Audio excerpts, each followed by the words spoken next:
Good morning, everybody, and welcome back to the channel. So we're gonna head up to Aaron's and we're going to reassemble his John Deere 270 CLC. We're going to put the hydraulic pump back on it. He's got all the parts in hand. He done the hard, dirty part, and he cleaned up the bell housing, cleaned up the pump side, so everything's nice and clean. So we're gonna head to Napa real quick. I'm gonna grab some Loctite to put the pump coupler back together and put the lugs, if you want to call them, back on the flywheel of the engine. And we're gonna get it reassembled this morning and get the machine button back up. And I'm not sure if he's got hydraulic oil yet for it or not, so I gotta find that out. So that'll determine if we get to run it today. So I started this morning as picking some Indian corn. Here I got my small patch. I've got videos of planting that with my little 1025R. Get a pretty good yield out of it. Something fun to do, you know, a little side project. But anyways, let's go get his excavator put back together and get Aaron slinging dirt again, get his pond done. So let's see what we get into this morning. Well, we made it to the 270 and it's like Christmas. Aaron got us all the parts that we needed. Here's the new pump drive coupler, which, as you've seen it before in the video, there was nothing left of it. I mean, it was just destroyed. So this is what it's supposed to be. So it's got a poly insert and then the two drive hubs. So the drive hubs are already assembled. Well, this one is. The bolts are already in it, torqued to their spec. Way I understand it, this tool mark ring here, this goes towards the engine. If I'm reading instructions right, goes towards the engine. Now the one we put on the 790, it was a little different. So this one is a little different than that one. So as you can see, it's in way better shape than the last one was. So he's got the pump all cleaned up. We're gonna change this seal in the pump because that was leaking and that caused most of the problem. And then he's got me all the O-rings, pilot control filter, main hydraulic filter, and he cleaned everything up. So we're ready to go back together. So we'll get things set up and we'll get it going back together. Okay, so we're gonna start putting the engine side of the coupler together. So what we need to do is we need to put these pegs on the flywheel like so with their bolt, and we have to torque them to 160 foot-pounds. First, we're going to put a little blue Loctite on the threads, even though they have some thread lock on them already from Hitachi.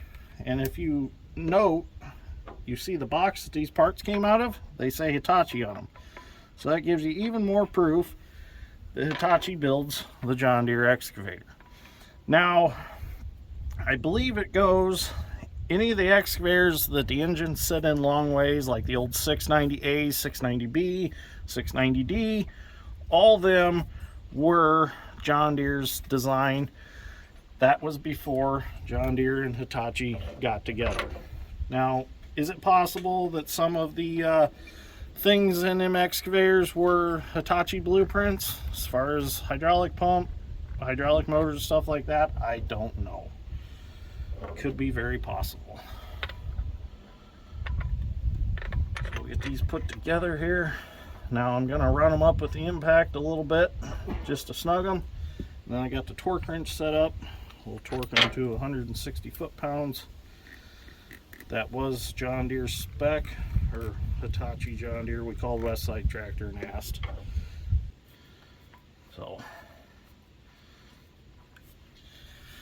So we did take a little bit of a break today from our pond job.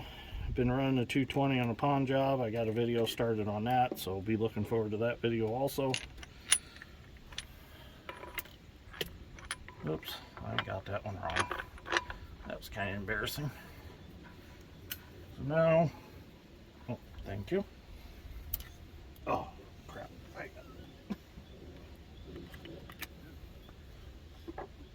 So here is our polyplastic drive coupler. This absorbs all vibration, anything like that. I'm gonna go ahead and I'm just gonna snug these up a little bit with the impact.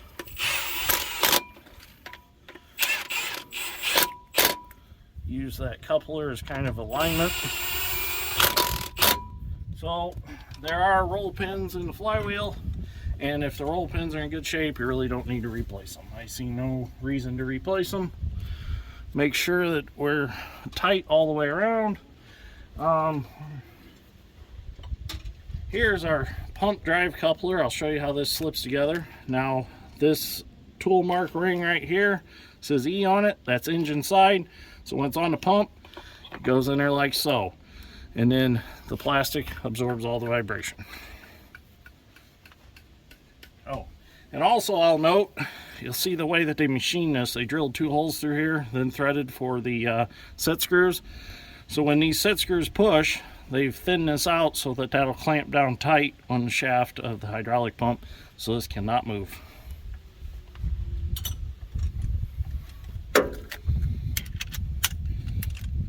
So I got our torque wrench ready, set to 160 foot-pounds. I might have to get under the excavator to do this. I don't know yet if I'm man enough to do it from, oh, might have to, we'll have to hold the flywheel. So let me go get a pry bar, stick in that flywheel so it can't turn. Okay, so we're gonna go ahead and torque these. I'm holding the flywheel with the bar at the bottom. Aaron's on top of the torque wrench. He's gonna run the torque wrench for me. So you ready to go? Yep. There we go. Click it one more time just to, there we go. I'll go to that bottom one. There you go. Okay. Let me get that. Click it one more time if you can. There we go. Okay, so we're going to finish torquing these and we'll get the hub put on the hydraulic pump. Well, now that everything's tight, we're going to go ahead and we're going to bar the engine over until we can make one of these straight up and down right here so we can get the pump in position. That's pretty close right there. We'll leave it right there. And then we'll make the pump the same. So when we put it on, hopefully we can get it the first time without a big struggle. Okay, so before we put the pump drive coupler on, we're going to change this seal out, which Dad Strength's already started on this. So he's got it to the point where we can just pull it out here, I think. There it is. So there's the old one out. Dad's got the new one right there. So we'll get that one put in, and then we'll get our snap ring put back in. And the only place in town that we could find these was what, O'Reilly's? Yeah. Nobody else had a good pair of snap ring pliers, and these things aren't the best, so we're gonna have to get some to carry in the truck. I totally forgot to grab some out of the shop this morning. So we're gonna put our new seal in. We've got the lips lubed up on it so that it slides in there good. We don't want it to tear on the shaft. Now we're gonna go ahead and just tap it in there gently, and we'll be able to put our snap ring back in. I wish we had a proper seal driver for this, but this is a bush fix. This is a bush fix. It'll work, just as long as we're not hitting it too hard and damaging it. If you just work it around gently, it'll go in. So that actually seals the pump drive itself from the crank or the bell housing of the engine. This keeps gear oil in the pump drive. So we'll get that snap ring put back in and we'll get our hub put on it. Okay, so we're going to go ahead and we're going to put the hub on the shaft of the pump, which should go right on just like so. Slip it right on there. Much smoother than the first video. No, we didn't ever make a first video. Well, we had to edit out all the jokes? Accusations of you sliding out on that dry shaft. See, this is why I try to keep it family friendly, and then family friendly. Then this happens.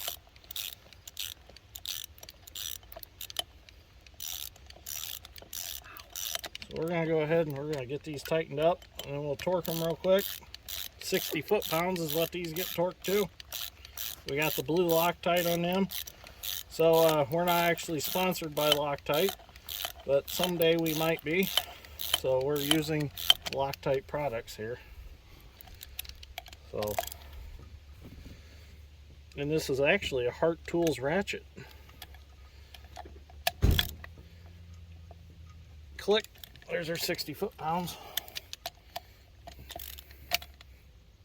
Click. We're good. So, there. blue Loctite. Okay, now the pump is ready to go on, so we can re-rig it on the crane. We'll get that straight up and down, and then we should be able to slide it right back on. Okay, so Dad's strength's bringing the pump up the hill with the crane. He's a professional crane operator. We got it rigged so it's hanging nice and level. Got some mess stopper plugs in there just to keep the dirt out.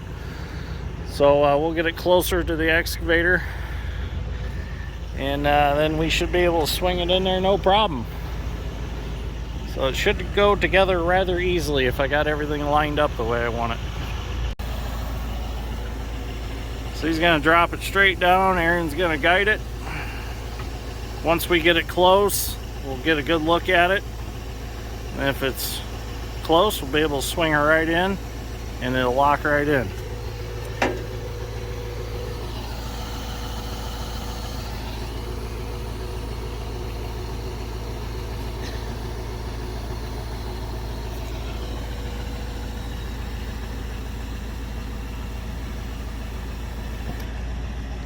A little more.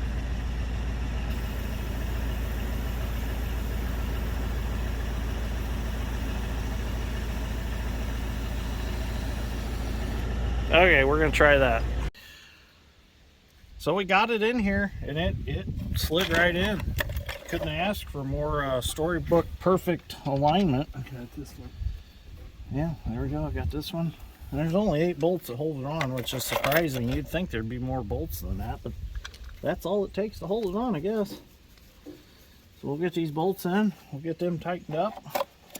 Just get them tight. They don't have to be torqued or anything. Just, I'm sure somewhere there's an engineered torque spec for them, but we're not worried about it. Just get them good and tight. So we'll get these tightened up, and we'll start putting some hoses back on. All right, time to start putting some lines back on. We're going to start with the suction tube. We got a brand new O-ring for the suction tube, because it didn't look the best when we took it apart. So get her apart here, or get her opened up. And I wanted to start here first, get it sealed up. That's going to stay in there real nice. I was worried about it. I was going to put a little grease on it, but I don't think I have to. It's going to stay there nicely. So I've already beat this on the tube from the tank. So for those of you who haven't been watching, this is the main suction for the 2 hydraulic pumps. There's 2 pumps in here. One on this side, one on this side. They've got it segregated, so one does one track, one does the other track and some functions. I'm not quite sure front to back which pump does what, but I do know for sure one affects travel and swing on one circuit, and the other affects boom and stick on the other circuit. So if you're interested in that, I'm sure I can research it and tell you more about it. But it takes these 2 pumps to make this machine go.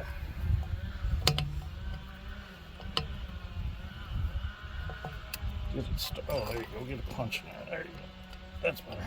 I'm fighting that rubber hose is what I'm fighting.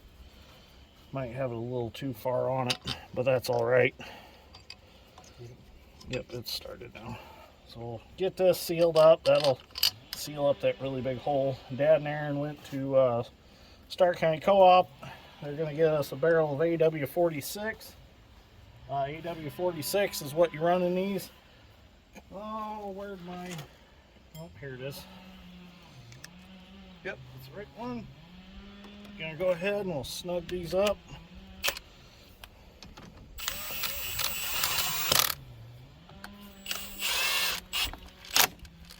Like so. I'm gonna go ahead and I'm gonna actually hand tighten these with a ratchet. I don't wanna tighten them over tightly and smash that O-ring. So I'll grab a ratchet and get those tightened. We got our main suction on. We're gonna go ahead. This is our pilot control pump suction.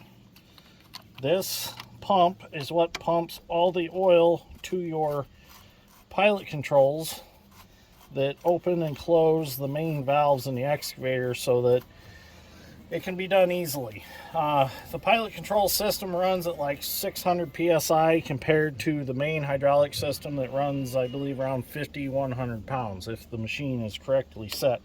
This is a line that this just deadheads, goes down here to a tab welded on the frame.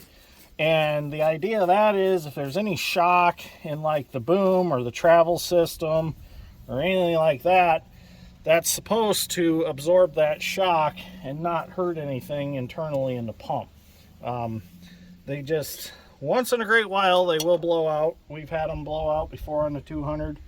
And it was just because of old age of the hose. It wasn't because I shocked it in any way, shape, or form.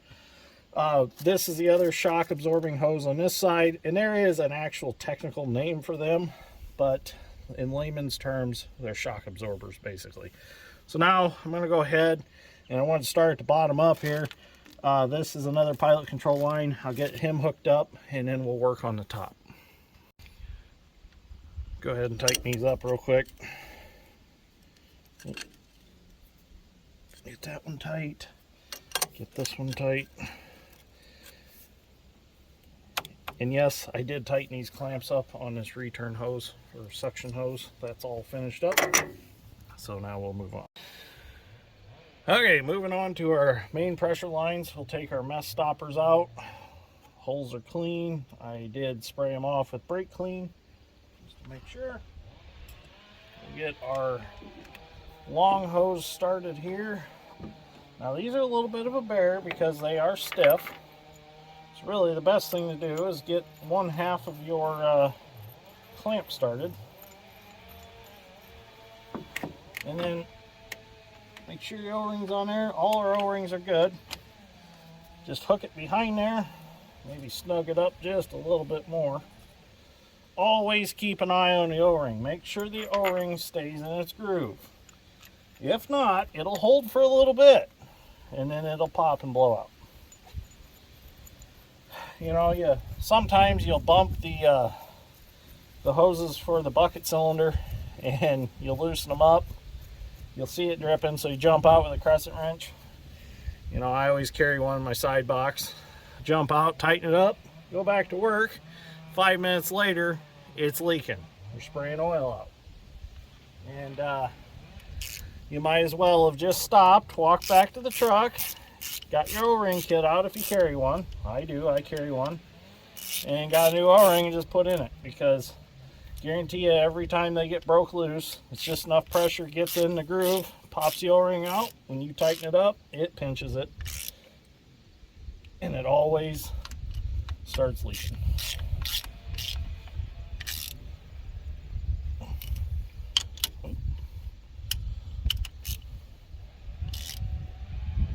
Snug them up good. Now, I will give you a secret.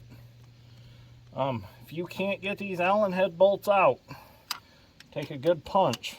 Put it down in the head of the Allen bolt. Smack it with a good hammer a couple times. And 99% of the time, they will break loose easily as can be. Or you can even use an air hammer with a small punch. Just vibrate them a little bit, come right out. So I'll get the other line on and we'll move on. Well, I'm down to my last two hoses now. And what did I do with my wrench? Oh, here it is. Okay, so these last two hoses, I know in the other video, the last video, I said they're pilot control hoses. I guess I wasn't thinking. These two blocks right here are actually your pressure regulators for your hydraulic pumps. And these hoses actually send pressure to make, basically to tell these what to do, to basically stroke the pumps according to volume of oil needed. So these are, I believe, called variable displacement pumps on these excavators. They actually they adjust accordingly, and they kind of, I guess you could say, they give themselves throttle and then they idle back. When the excavator's not in use, they're throttled back and they're basically kind of in a neutral position.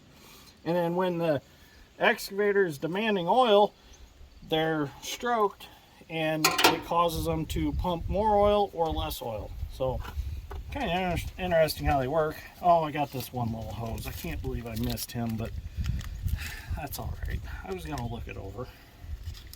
I still got the wiring to put on. I mean, there is a lot of wire controls to a, this is basically, if it was an Hitachi clothes, this would be a Zaxxas machine. And after they went from the Dash 5s, they went to the Zaxxas. And the Zaxxas is when you really started to see a lot more computerized things on them. The old Dash 5s, they were pretty bulletproof. Didn't have a whole lot of electronical stuff on them. In fact, you can shut the key off and the machine will actually still move. So these Zaxxas have a lot more, and I believe they have a couple onboard computers, where the old Dash 5's only got a computer behind the seat, and as long as you don't get the water over the seat in the cab, the machine will still function, and keep the water out of the intake, of course. So okay, we're gonna go ahead. I'll get the wiring put back on, we'll get her buttoned up, and we'll get the oil dumped in and do a test fire. We got to make sure that we take the plugs out of the top of these pressure regulators and let the oil come from the tank and fill up the pump, so that we don't end up with cavitation. Cavitation is a bad thing in a hydraulic system. So we'll talk about that more when we bleed them. Well, one other thing we're going to do while we've got the fluid drained out of this excavator is we're going to change the main hydraulic filter. The main hydraulic filter is under this cover, and we're also going to change the pilot control filter, and we're also going to check the suction screen. So I'm going to start my bolts out. Please excuse the noise in the background. Dad's strength's getting the barrel oil ready to swing it up here.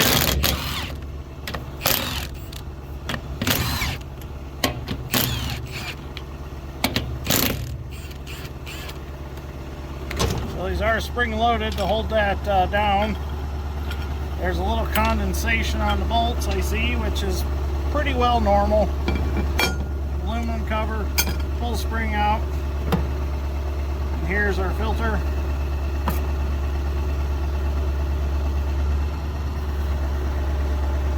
That is the main hydraulic filter for the excavator. I got to get a bucket to throw that in real quick, and then I'll get the other one prepared, and we'll get them switched out. Okay, so here's our new filter. It says Hitachi on it. Pretty new filter. We're going to go ahead and we're dropping it down in the hole.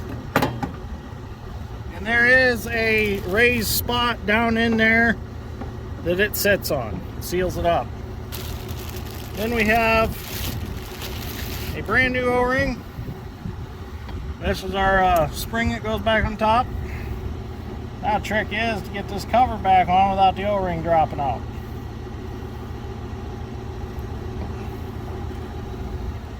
And this cover fits right on top of this filter a certain way.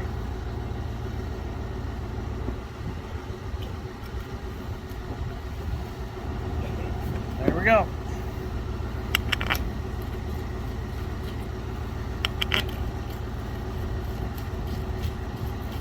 Keep pressure down on it because of that spring. Once you get 2 bolts in, you're golden.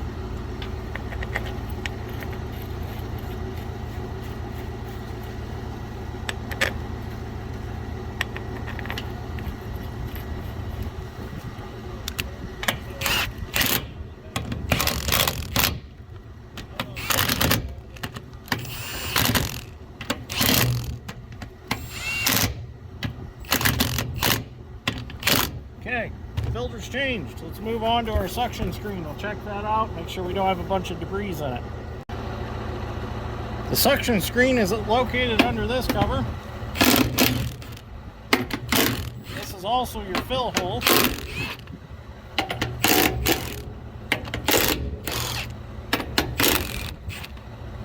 Now, remember, before doing any of this, make sure that you vent these tanks. That's the vent plug. On the Deeres, for some reason, they use this style cap. On the Hitachis, they use a different style cap with a button on top. You push it and it relieves the pressure. And also, to put the oil in the Hitachis, you got to take this cover off. So we are going to actually take this cover off. We're going to get that screen out. We're going to clean it. And then this is how we're going to refill our oil. So here's our suction screen right here. It's on a nice long rod.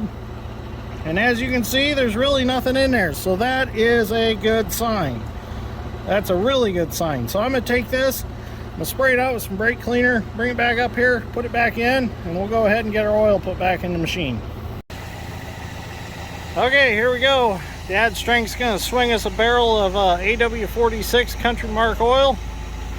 We're going to get it put back in the excavator here, and then we'll be able to test run it. See if she's fixed.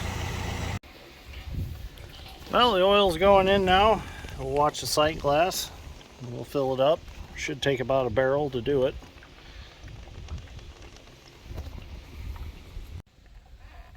Okay, we're going to change this pilot control filter real quick. Figured I'd do this while they're putting oil in it, which just doesn't matter. You can change this at any time. And actually, you can change them filters in the tank at any time. It don't really affect it. You don't have to necessarily have the machine empty on oil. A lot of threads on here. Reminds me of the deal they brought my radiation pill out in when I had my thyroid problem to do the radioactive ablation. It's kind of aluminum thing like this, and it was full of like liquid nitrogen. It smoked when they got it out of there. So there's the holder for it. We get our filter out. There we go. We got the filter out. We'll put this in a designated container. So that's out of the way. So I'm going to change the O-rings real quick, and then we'll put her back together. So I got the O-ring changed on the canister, cleaned it up a little bit. Go ahead and we'll poke this filter back up in there. It goes in there, sticks in. Put our canister back on.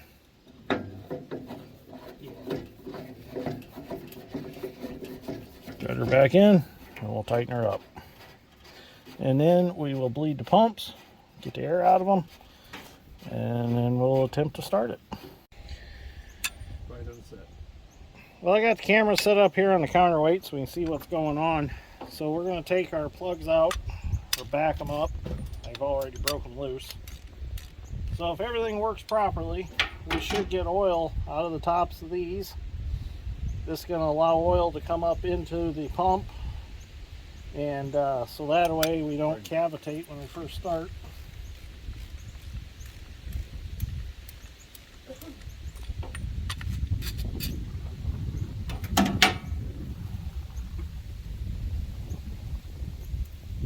There is air coming out.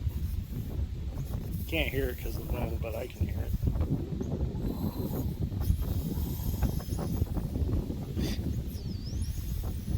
A lot of air coming out of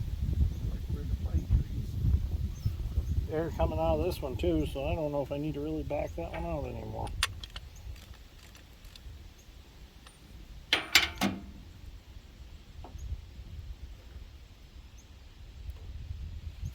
And the oil level dropped in the hydraulic tank, so that means that it's filling up. Yep, here it comes. I can see it in there.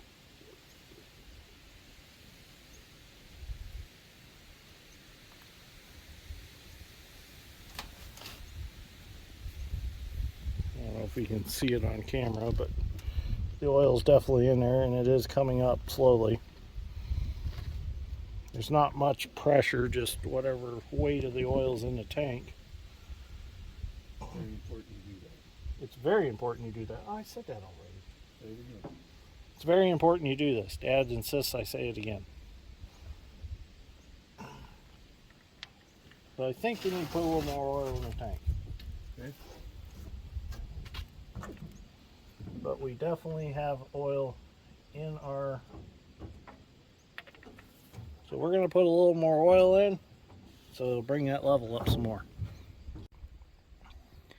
Okay, so you can see the oil came up into the top of the pump, so that's plenty. It's down just a little bit, but we know that there's oil filled up into these cavities and in the hoses. So we're going to go ahead and put the plug back in here and tighten it up, and then we can try to start the machine after we put the top back on the tank right there.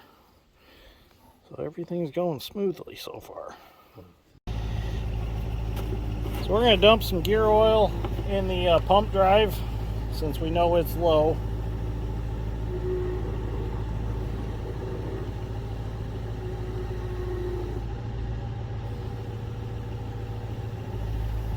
It's got a dipstick down here that we use to check it. Better not get too crazy till we see what it's got in it. Not on the dipstick yet. And with that seal being out, that's where all the oil went. That oil's what probably ruined that coupler.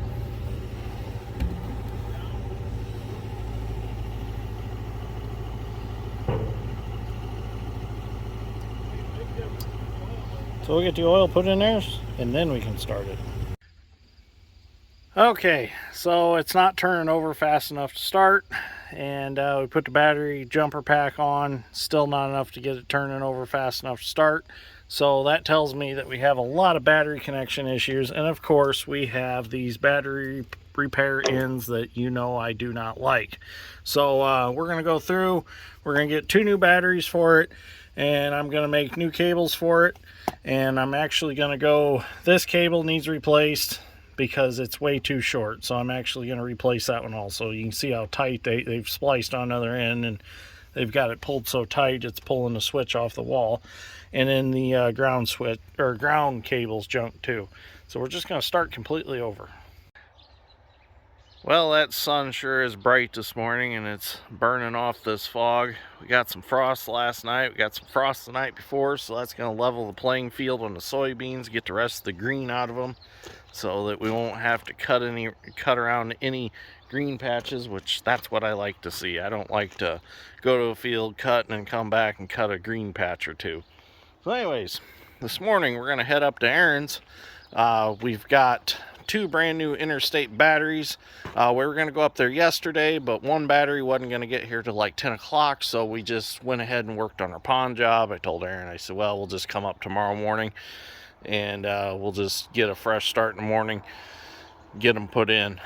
He went ahead and got all new battery cables because the battery cables were in bad shape. I mean, even you skin the coating back, and they had green growing up in them, and when you get that green in a copper cable, that's definitely going to affect the voltage flow.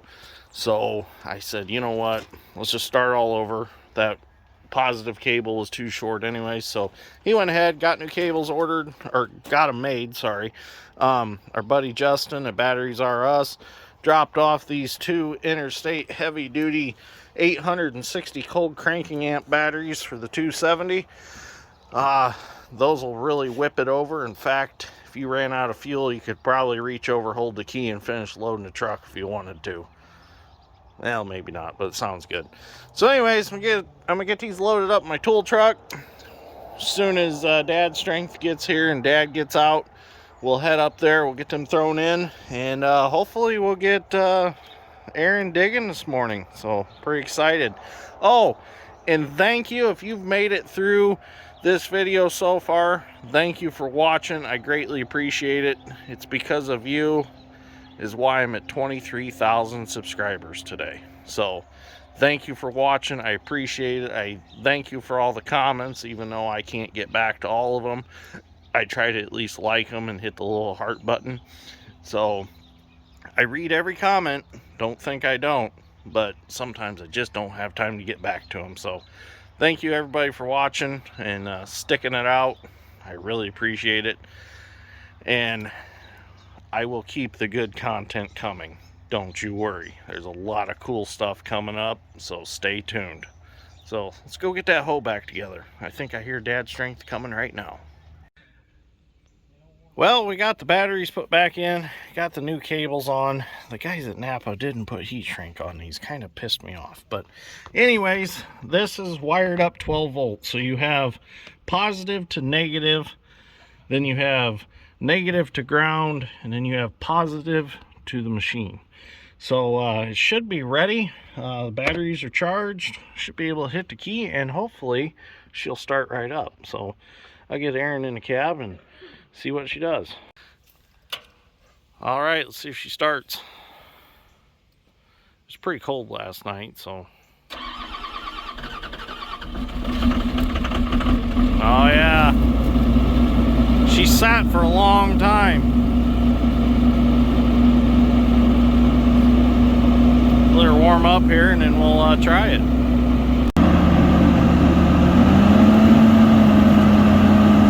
Ah, look at there. She's back at it. It's the first time it's picked its bucket up in over a year.